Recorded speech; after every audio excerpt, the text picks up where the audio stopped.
কর্ম যত সুন্দর, ঈশ্বর আশীর্বাদ সর্বদা আমাদের মাথার ওপর। আজ বলবো সংখ্যাতত্ত্ব অনুযায়ী কেমন কাটবে মূলাঙ্ক 5/2025 সাল। যেসব জাতক জাতিকার ইংরাজি মাসের 5, 14, 23 তারিখে জন্ম, 2025 সাল তাদের জন্য অভূতপূর্ণ সুযোগ আনতে চলেছে। কিন্তু 2025 সাল কিন্তু নিজের সম্ভাব্যকে বা নিজের ভাবকে পরিবর্তন করতে হবে। যে কাজ বা কোনো প্ল্যানিংকে চটজলদি সিদ্ধান্ত নেওয়া উচিত হবে না, নতুবা 2025 সালটি আপনার উন্নতি ও সফলতা হাত থেকে বেরিয়ে যাবে। 2025 সালে কর্মার্থ চাকরি ক্ষেত্রে বিশেষ সাফল্য পাবে।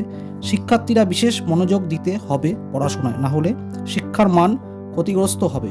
পরীক্ষায় ফল প্রকাশে 5 সংখ্যার মানুষেরা প্রেমের নতুন সম্পর্ক বা নতুন অফার আসবে এবং বিবাহের যোগ সূত্র দেখা যাচ্ছে। প্রচুর ভ্রমণ, আগ্রহী হবেন ভ্রমণে।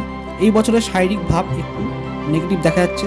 তাদেরকে বলবো ডেলি রুটিনে একটু নিজেদের খাদ্যাভ্যাস বিশেষ নজর দিতে হবে, আর একটু শরীরচর্চা বা মেডিটেশন করলে তাদের প্রাত্যহিক জীবনের পরিবেশে তারা খুব সুস্থ থাকবেন এবং নিজেদের মনোবল বিশেষভাবে বৃদ্ধি পাবে। আজকের মতো এখানেই, আশা করি। নমস্কার।